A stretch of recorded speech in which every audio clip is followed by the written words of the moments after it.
apologize it's taken me so long to get to this video, but I know a few of you have asked me for tips and tricks on how to use pool noodles effectively for training, or you're struggling with particularly horizontal cuts, which understandably so. It took me a good few months before I could reliably get those. So I'm going to go over some few tips and tricks that help. First off, I have these two brands of noodles that I use. Notice these ones are a little bit thinner. These ones are pool noodle brand, I guess. Got these ones from a Take 5, I think. No, not Take 5. Five Below. Got them from Five Below, basically dollar store, I think. I don't remember. One of the dollar store brands, franchises. They're a softer foam.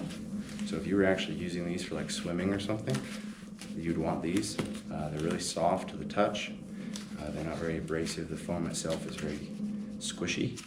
These are not ideal for cutting because of that soft and squishiness. They tend to stick to the blade a lot.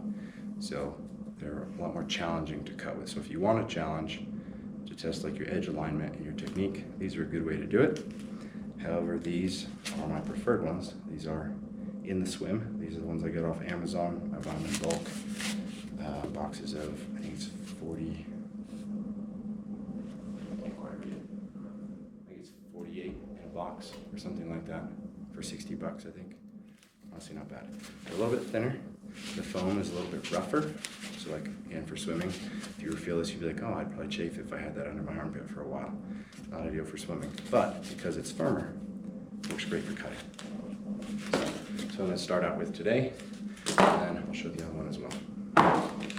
The other biggest tip that will help you a lot avoid frustration to know if your issue with cutting is skill related or not is make sure you always start with a good heavy coat of oil on your blade. It'll prevent the foam from sticking to the blade, especially if you're using the softer pool noodles or softer foam. I struggle with that a lot. I'm trying to understand why is my cuts not doing well. You know, I would have two cuts that were really good and then my third cut would just be horrible, but I didn't change my technique. It's because the metal of your blade is sticking to the foam, so it's going to cause the cut to go off. So, aside from that, cutting in general, you can cut pool noodles slow with proper technique. However, speed helps a lot. So, using good technique, good edge alignment, and clean swing. Something to keep in mind when you're cutting with a blade. Blades cut, particularly swords, cut by being drawn through something, right? So think about it like an expensive steak knife. You're not going to cut it by chopping your steak. You're going to cut it by drawing the blade through the steak or pushing the blade through the steak. So in that fashion, we can perform push cuts. There, you can see it gives us a little bit of a cut, but not a lot. You're not going to get very deep cuts with a push cut. Or we can perform pulling cuts, which is usually what most of our swings are. It's a combination between a swing and a pull. So when I swing, I don't want to overextend my blade. I want to keep it, let me get my camera stop tracking. There. I don't want to overextend my blade. I want to keep it at more like a 45, somewhere around there. Think about it as following a slightly bigger arc than where your hands are going. So, there we go. Forgive me, I'm getting used to using a gimbal. So far, I think it's pretty sweet. We'll see how this video turns out, I don't know. So, as I'm going to cut, my range really isn't here as far as you think it would be. I can't reach clear out here. I can really only effectively reach to cut about here. Any farther away from this, and all I'm going to be doing is hitting it with the very tip of the blade. If I extend all the way, sure, I can reach halfway out the blade, but this isn't a cutting strike. At this point, I'm chopping or I'm hacking like an axe.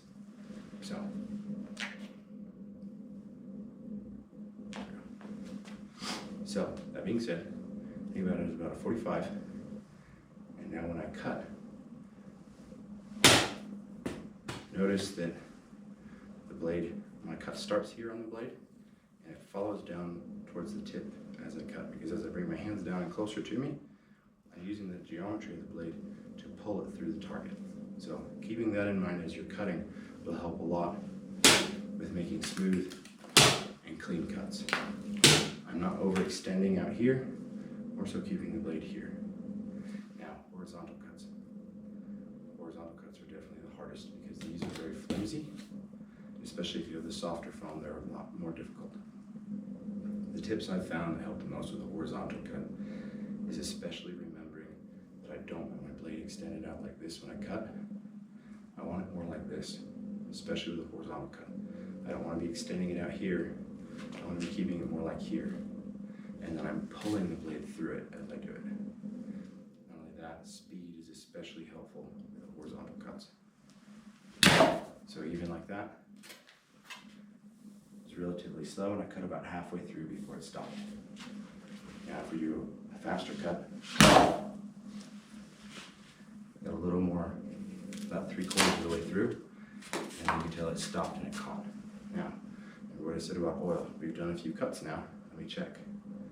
Yeah, my primary cutting section of the blade, I've run out of oil. So let me add oil, and then let's see what happens. Alright, so I added a fresh coat of oil to that section of the blade that we've been using. Now let's see what happens.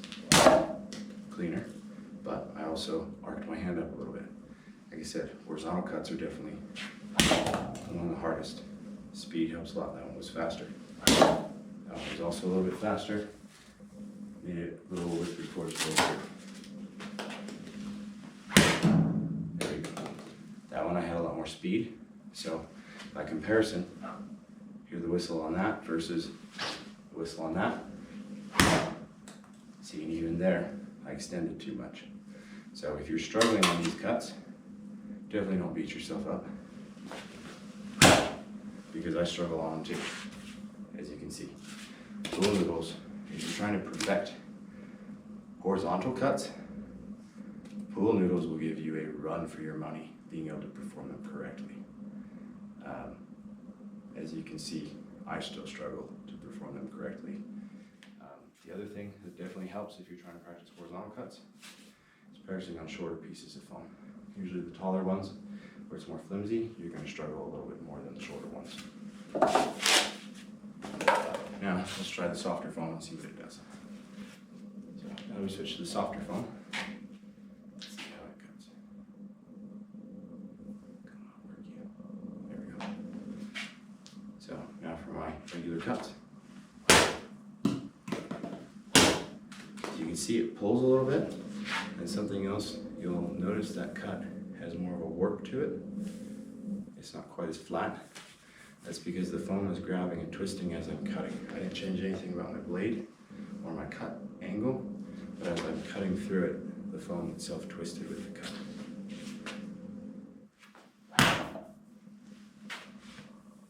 Yeah, see, we only made that cut in about 1/4 or 1/3 of the way versus the other foam. See, and even that one made it about halfway and hung up. So honestly, for horizontal cuts, that's why I don't do them very often in videos, because they're damn hard to get on foam. Obviously I've gotten them before because I have in some of my videos, but I definitely don't go for those a lot of the time. See, and even that there, you'll notice what helped with that one is I had a very slight upwards angle to it as opposed to a direct horizontal. So by having that slight upward angle, it helps provide tension against the base, provides for a slightly cleaner cut versus trying to go directly horizontal. The other thing I did different there that I've noticed helps is I moved with it, helping me to draw the blade through the target as opposed to hitting the target.